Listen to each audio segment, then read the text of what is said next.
नमस्कार दोस्तों।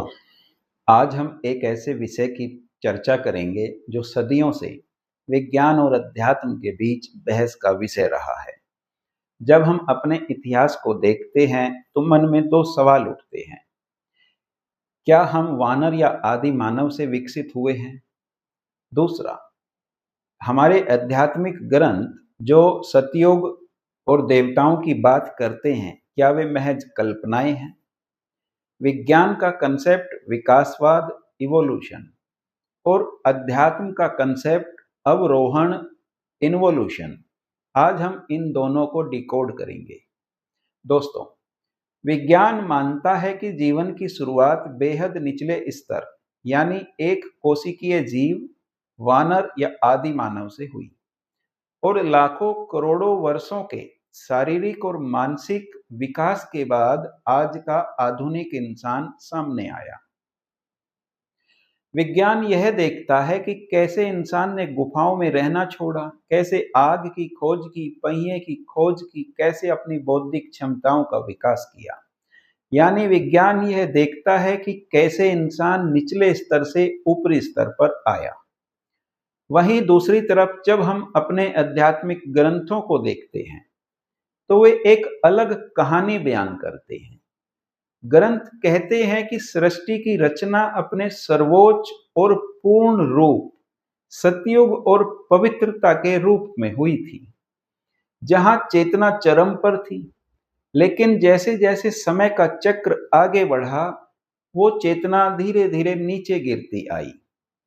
अध्यात्म बाहरी शरीर की नहीं बल्कि चेतना की उस यात्रा को देखता है जो शरीर के भीतर बैठी हुई है। अब सवाल उठता है कि क्या विज्ञान और अध्यात्म एक दूसरे के विरोधी हैं? अगर हम गहराई से देखें तो दोनों एक दूसरे के विरोधी नहीं बल्कि सिक्के के दो पहलू नजर आते हैं। दोस्तों, हर धर्म में परमात्मा या ईश्वर को पवित्रतम से पवित्र माना गया है।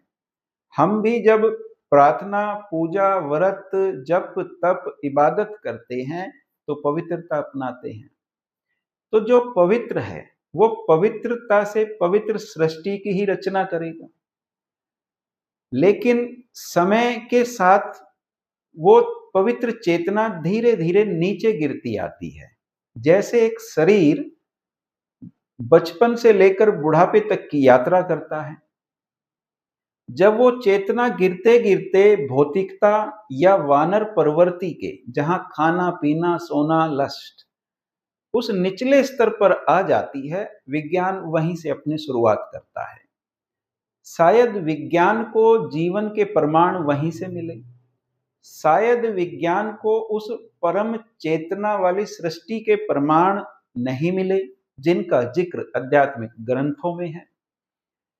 विज्ञान उस निचले स्तर से ही विकास की यात्रा को देखता है कि कैसे इंसान ने अपनी बौद्धिक क्षमताओं का विकास किया और सभ्यताओं का विकास किया। दोस्तों, सभी धर्मों का मकसद एक ही रहा है, उस परम चेतना को पाने का। इसमें कितनी सफलताएं हमें मिल पाई हैं, ये एक चिंतन का विषय है।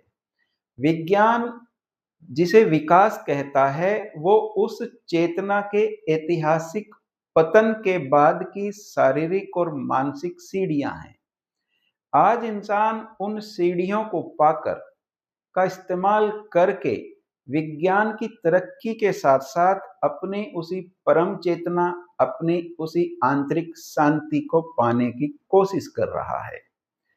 तो हम देखते हैं कि विज्ञान और अध्यात्म एक दूसरे के विरोधी नहीं है। एक हमें बाहर से संभालता है, दूसरा हमें अंदर से तराशता है। धन्यवाद।